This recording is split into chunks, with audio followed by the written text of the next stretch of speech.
तो आइए जानते हैं summary of rewire. Change your brain to break bad habits, overcome addictions, conquer self destructive behaviour, जिसे लिखा है रिचर्ड ओ कॉनर पीएचडी ने। और इस समरी की अगर बात करें तो यहाँ पर आप जानेंगे कि हम वो चीजें क्यों करते हैं जो हमारे लिए सही नहीं है। आप दिमाग के उन दो हिस्सों के बारे में जानेंगे जो हमारे अंदर आपस में लड़ रहे हैं। हमारी बुरी आदतों के लिए यही जिम्मेदार है। जब बात आती है बुरी आदतों के बनने की, तो आप सीखेंगे कि कैसे हमारा बचपन इसमें एक अहम रोल निभाता है। आप सीखेंगे कि कैसे पावर और सेल्फ कंट्रोल की मदद से हम अपने सेल्फ डिस्ट्रक्टिव बिहेवियर पर काबू पा सकते हैं। और लास्ट में आप उस 12 स्टेप्स प्रोग्राम के बारे में जानेंगे जो लोगों को उनकी बुरी आदतों पर जीत पाने में हेल्प करता है। तो क्या आप अपने ब्रेन को रीवायर करने के लिए तैयार हैं? और अगर आप तैयार हैं तो आइए इस जर्नी को शुरू करते हैं। और सबसे पहले समझते हैं दो दिमाग जो साथ में काम नहीं करते, two brains not working together. जैसे ही आप एक और चिप्स का पैकेट खोलते हैं या एक और सिगरेट पीते हैं, आपका दिमाग आपको ये करने के लिए मना करता है। आप जानते हैं कि खुद को नुकसान पहुंचाने वाली चीजें आपको नहीं करनी है, लेकिन फिर भी आप खुद को रोक नहीं पाते। आप नहीं जानते कि आप वो सब कुछ क्यों कर रहे हैं जो आपको नुकसान पहुंचा सकता है, और आप कोशिश करते हैं कि आप ऐसा ना करें, लेकिन आप हमेशा इसमें नाकामयाब हो जाते हैं। तो जो चीजें हमारे लिए बुरी है उन्हें करना सेल्फ डिस्ट्रक्टिव बिहेवियर कहा जाता है। और ये हमारे दो दिमागों से आती है जो आपस में ठीक से कम्युनिकेट नहीं कर रहे। हमारा एक दिमाग हमें कुछ करने को बोलता है और दूसरा कुछ और करने को। एक्चुअली हमारे पास एक कॉन्शियस सेल्फ है और एक ऑटोमेटिक सेल्फ। हालांकि इन दोनों की अपनी अपनी प्रॉब्लम है। ऑटोमेटिक सेल्फ वो है जहां से हमारा सेल्फ डिस्ट्रक्टिव बिहेवियर आता है, जहां हमारे बायसेस और अजम्पशंस होते हैं, यानी कि वो बातें जिन्हें हमने पहले से ही मान लिया है, एक्सेप्ट कर लिया है या उनके लिए एक राय बना ली है। यहाँ पर आपको अपनी पुरानी बुरी आदतें भी मिल जाएगी और साथ ही साथ वो फीलिंग्स भी जिन्हें आप बाहर नहीं लाना चाहते। दूसरी तरफ कॉन्शियस सेल्फ चीजों के बारे में सावधानी से सोचने के लिए जिम्मेदार होता है, जैसे कि डिसीजन लेना। कॉन्शियस सेल्फ इस बात का ध्यान रखता है कि वो जो भी डिसाइड करे उससे हमें किसी तरह का नुकसान ना हो, क्योंकि इसे बहुत ध्यान से काम करना होता है। इसीलिए ये एक टाइम में एक ही चीज पर फोकस कर सकता है। जब हमारा कॉन्शियस सेल्फ बिजी होता है, ऑटोमेटिक सेल्फ तब तक खुद से बहुत सारे बुरे डिसीजन ले चुका होता है। जब आपका कॉन्शियस सेल्फ इस बात को लेकर परेशान हो रहा होता है कि किस टॉपिक पर प्रोजेक्ट बनाए, आपका ऑटोमेटिक सेल्फ आपको स्टडी टेबल पर रखी चॉकलेट खाने को कहता है। इस तरह दो अलग अलग बातें कर रहे इन हिस्सों से डील करने का सबसे अच्छा तरीका है कि हम अपने ऑटोमेटिक सेल्फ को अच्छे डिसीजन लेने के लिए ट्रेन करें। सेल्फ डिस्ट्रक्टिव बिहेवियर को रोकना उतना मुश्किल नहीं है जितना कि लगता है। बहुत सारी स्टडीज हमें बताती है कि एक इंसान अपने ब्रेन का स्ट्रक्चर बदल सकता है। इसे प्लास्टिसिटी ऑफ द ब्रेन कहा जाता है। जब आप अपने सेल्फ डिस्ट्रक्टिव बिहेवियर को बदलने के तरीके सीखते हैं, आपके ब्रेन में सेल्स के बीच में नए कनेक्शन बनते हैं। फिर ये कनेक्शन आपके उन पुराने कनेक्शन को बदल देते हैं जो आपको ज्यादा खाने, सिगरेट या शराब पीने को कहते हैं। लेकिन इन नए कनेक्शन के बनने के लिए आपको अपनी नई अच्छी आदतों के साथ कंसिस्टेंट रहना होगा। जितना ज्यादा आप अपनी अच्छी आदतों की प्रैक्टिस करेंगे, इन्हें ऑटोमेटिकली करना उतना ही आसान होगा। तो आप इस समरी के बारे में आगे और जानिए और उन तरीकों के बारे में भी जान सकते हैं जिनसे आपको अपने सेल्फ डिस्ट्रक्टिव बिहेवियर को बदलने में हेल्प मिलेगी। लेकिन अगर आप अपनी अच्छी आदतों को रोज और लंबे टाइम तक प्रैक्टिस नहीं करेंगे, तो आप अपनी बुरी आदतों को बिल्कुल भी नहीं बदल पाएंगे। तो इस बात को अच्छे से समझते हुए अब बात करते हैं द ऑटो डिस्ट्रक्ट मैकेनिज्म। जैसा कि पहले बताया है कि ऑटोमेटिक सेल्फ अपना काम बिना सोचे समझे अनकॉन्शियसली करता है, यानी कि बिना हमारी जानकारी के ही हमारे लिए डिसीजन ले लेता है। इसका मकसद हमें खुश, कंफर्टेबल और कॉन्फिडेंट रखना है। हालांकि इसके इरादे अच्छे हैं, लेकिन ऑटोमेटिक सेल्फ हमसे वो काम करवाता है जो उस वक्त तो हमें खुशी देता है, पर बाद में वो हमारे लिए नुकसानदेह साबित हो सकता है। ऐसा इसलिए है क्योंकि ऑटोमेटिक सेल्फ हमारे बायस, अजम्पशन और कुछ चीजों के बारे में नॉलेज की कमी से प्रभावित होकर काम करता है। कैसे हमारा ऑटोमेटिक सेल्फ हमारे साथ गड़बड़ करता है, इस बेसिक एग्जाम्पल से जानते हैं। जब आप उन कपड़ों को पहनते हैं जिन्हें आप बिल्कुल भी पसंद नहीं करते, क्योंकि अंदर कहीं ना कहीं अनकॉन्शियस लेवल पर आप चाहते हैं कि आप भी स्कूल में बाकी बच्चों की तरह दिखाई दे और उनके बीच में फिट हो सके, तो शुरू में आपको खुशी होती है क्योंकि आपको लगता है कि आप उन्हीं में से एक है। लेकिन बाद में आपको नफरत होने लगती है क्योंकि आप कोई और होने का दिखावा कर रहे हैं। यह समझने के लिए कि ऑटोमेटिक सेल्फ की पकड़ डिस्ट्रक्टिव बिहेवियर पर इतनी स्ट्रॉन्ग क्यों होती है, उससे पहले हम अपने सोचने के तरीके के बारे में बात करते हैं। जैसे जैसे हम अपनी जिंदगी जीते जाते हैं, हम चाहते हैं कि हर चीज का कोई मतलब हो। हम पैटर्न बनाने लगते हैं ताकि जिंदगी प्रिडिक्टेबल हो सके। अगर आप अच्छे काम करेंगे तो आपको उसका अच्छा रिजल्ट मिलेगा। जैसे जैसे हम ज्यादा पैटर्न्स बनाते हैं, हम उन्हें मैनेज करने के लिए एक स्ट्रक्चर बनाते हैं जिसे हम पैराडाइम भी कहते हैं। रियलिटी और दुनिया के बारे में हमारे सोचने का तरीका ही पैराडाइम है। जब हम बड़े हो रहे होते हैं, इसी सोच को अपनी जिंदगी में लागू करते रहते हैं। जल्द ही ये परमानेंट और ना बदली जा सकने वाली सोच बन जाती है। हम उन लोगों से अपनी नजदीकियां बढ़ाने लगते हैं जो हमारे सोचने के तरीके को सपोर्ट करते हैं। हम उन लोगों से दूर रहने लगते हैं जो हमारी सोच को चैलेंज करते हैं या उसके खिलाफ जाते हैं। अगर कोई आदमी इस बात से सहमत नहीं है कि हर वीकेंड ड्रिंक करने में बड़ा मजा है, हम उससे दूर रहते हैं। बार में जाने वाले लोग हमारे दोस्त बन जाते हैं क्योंकि हमें लगता है कि वे कूल है।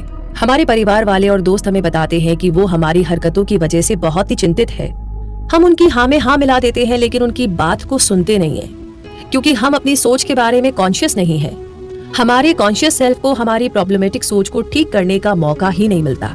हम हर उस चीज को ब्लॉक कर देते हैं जो हमारे खुद को और दुनिया को देखने के नजरिए को चैलेंज करती है। जब हमें अपने सेल्फ डिस्ट्रक्टिव बिहेवियर के बारे में बात करनी पड़ती है तो हम अपने आप को बचाने लगते हैं। हम इसे नकारने लगते हैं, बहस करते हैं या फिर टॉपिक ही बदल देते हैं। हम अपने पैराडाइम को बचाने के लिए कुछ भी करते हैं।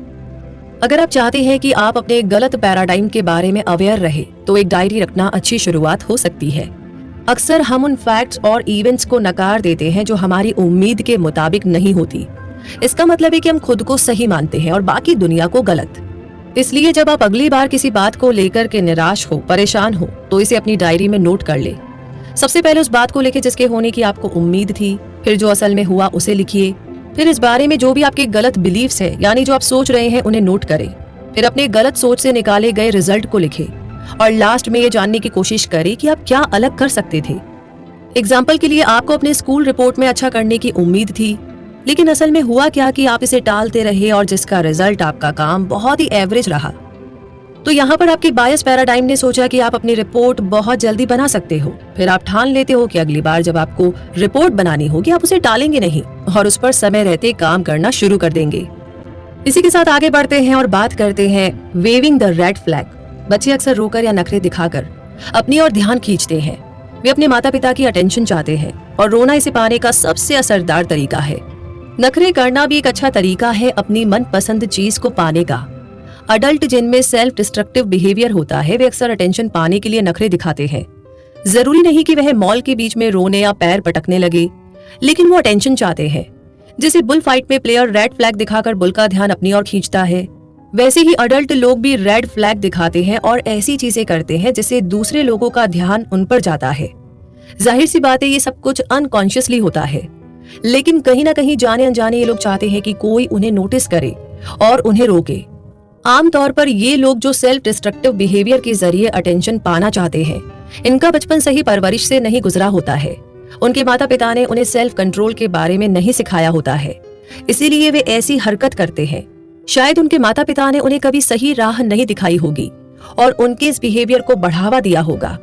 दूसरा रीजन हो सकता है कि उन्हें लगता हो कि उनके माता पिता ने उन्हें छोड़ दिया है, क्योंकि उनके बचपन में प्यार, गाइडेंस और रिस्पेक्ट की कमी रही। इसीलिए उन्हें लग सकता है कि वे दूसरे से कमतर है। वे दूसरे लोगों से प्यार पाने की कोशिश करते हैं, लेकिन उन्हें वो प्यार नहीं मिल पाता। यही निराशा सेल्फ डिस्ट्रक्टिव बिहेवियर के रूप में बाहर आती है। फिर वो खुद को नुकसान पहुंचाने वाला कोई काम करता है, इस उम्मीद में कि कोई उसे ये करने से मना करेगा। यही एक अच्छे माता पिता करते हैं, राइट? लेकिन अगर कोई उन्हें रोकने की कोशिश करता भी है, वे अक्सर उनकी बात नहीं मानते। सेल्फ डिस्ट्रक्टिव बिहेवियर होने के अलावा इन लोगों की रिलेशनशिप भी अच्छी नहीं रहती है। आत्महत्या करना, खुद को चोट पहुंचाना, शराब या ड्रग्स की लत, ये कुछ बिहेवियर है जो अटेंशन पाने वाले लोगों में हो सकते हैं। ये रेड फ्लैग वेवर्स अटेंशन पाने की कोशिश करते हैं, लेकिन वे डरते हैं कि शायद उन्हें नकार दिया जाएगा। उन्हें पहले भी रिजेक्ट किया गया था जब वो बच्चे थे, अब ऐसा क्या अलग हो जाएगा? इसीलिए वे खुद को या दूसरों को नुकसान पहुंचाकर लोगों की अटेंशन को मैनिपुलेट करते हैं। लेकिन इन रेड फ्लैग वेवर्स को कभी संतोष नहीं मिलता, सेटिस्फैक्शन नहीं मिलता, क्योंकि वे जानते हैं कि ये अटेंशन उन्होंने गलत तरीके से पाई है। इन लोगों को चाहिए कि वह अपने आप को अच्छे से कंट्रोल करे और अपने अंदर विल पावर लाए। असल में कोई भी जिसे एक बुरी आदत है उसे इन दो जरूरी बातों को सीखना चाहिए। जैसे एक्सरसाइज करने से आपकी मसल उभर कर आती है, वैसे ही विल पावर और सेल्फ कंट्रोल को भी मजबूत किया जा सकता है। ये वो एबिलिटीज है जो आपको बुरी आदतों के वापस हावी होने से बचाती है। वो कौन सी बुरी आदत है जो आप छोड़ना चाहते हैं? ये कुछ काम की टिप्स है। इससे पहले कि आप खुद को एक प्रॉमिस करो, ये पक्का कर लीजिए कि आप इसे 100% लगन के साथ करेंगे। फिर अपने लिए वापस पुराने हालात में जाना नामुमकिन बना देंगे। अपनी प्रोग्रेस के बारे में लोगों को बताते रहे। अगर आप उन्हें इसके बारे में बताना बंद करेंगे तो वे खुद आपके बारे में जानने आएंगे। दूसरा तरीका है ऑनलाइन जाकर के एक चैरिटी ढूंढना। आप अपना क्रेडिट कार्ड उस चैरिटी से लिंक कर दीजिए और जब भी आप अपनी पुरानी आदत पर वापस जाएंगे तब एक ऑटोमेटिक ट्रांजैक्शन से आपके कार्ड में से पैसे कट जाएंगे। तो अपने गोल तक पहुंचने को और इंस्पायरिंग बनाने के लिए आप वो डोनेशन किसी पॉलिटिशियंस या ऐसी जगह दे सकते हैं जहां पर पैसा खर्च करने से आपको सख्त नफरत है। तो अपनी विल पावर को मजबूत बनाने का दूसरा तरीका है उन चीजों को अवॉइड करना जो आपको ट्रिगर करती है। ये छोटी छोटी चीजें हो सकती है, जैसे अगर आपको ड्रिंकिंग की प्रॉब्लम है तो घर जाते टाइम रास्ते में पड़ने वाले बार को अवॉइड करना। एक और तरीका है बुरी संगत से दूर रहना। बियर पीने के लिए हाँ बोलना बहुत आसान है, वो भी तब जब आपके साथ रेगुलर ड्रिंक करने वाले दोस्त हो। उन्हें बताइए कि आप ड्रिंक करना छोड़ रहे हैं और अगर वो आपके इस फैसले की कद्र नहीं करते तो धीरे धीरे उनसे दूर हो जाइए। जब भी आप स्मोकिंग या ड्रिंकिंग के लालच के आगे हार मानने लगे तो याद करें कि आपने कितनी प्रोग्रेस कर ली। उस उम्मीद पर कायम रहे कि पुरानी आदतें छोड़ना वक्त के साथ आसान हो जाता है। मेंटली और फिजिकली अपने आप को तैयार करिए कि इसमें महीनों का टाइम लगने वाला है, लेकिन इस बात से अपना मनोबल गिरने ना दे। हर दिन जो आप अपने गोल को पाने में लगा देते हैं वो आपको एक बुरी आदत छोड़ने के और करीब ले आता है।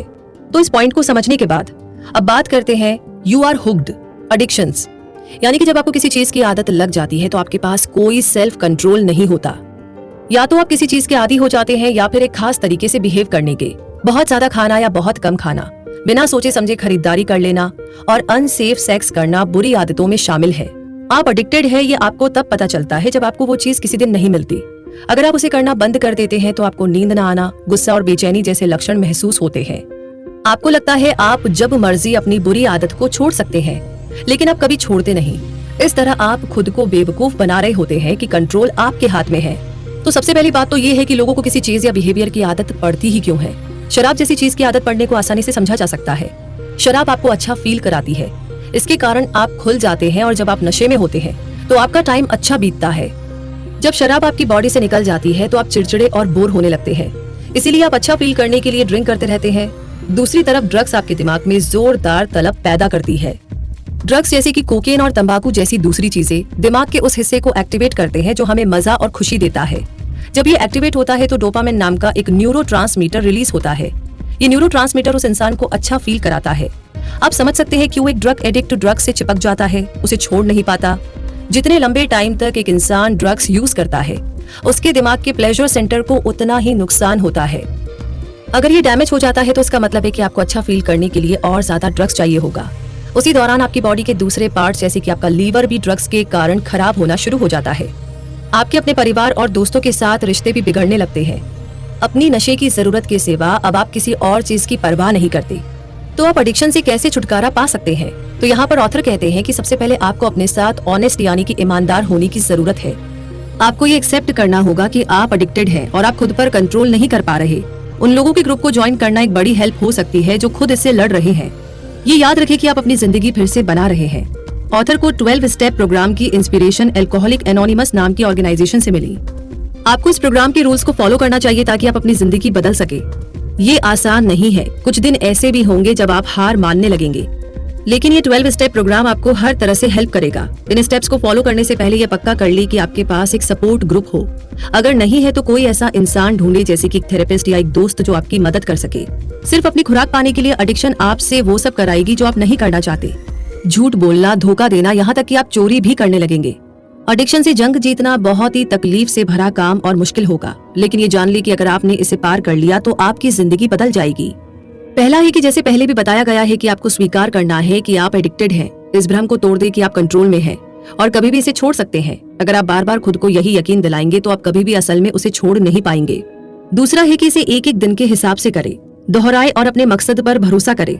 खुद को कहे कि आज कोई भी सेल्फ डिस्ट्रक्टिव काम नहीं करना है, ये कोई बहुत बड़ा गोल नहीं है, कोई भी इसे कर सकता है।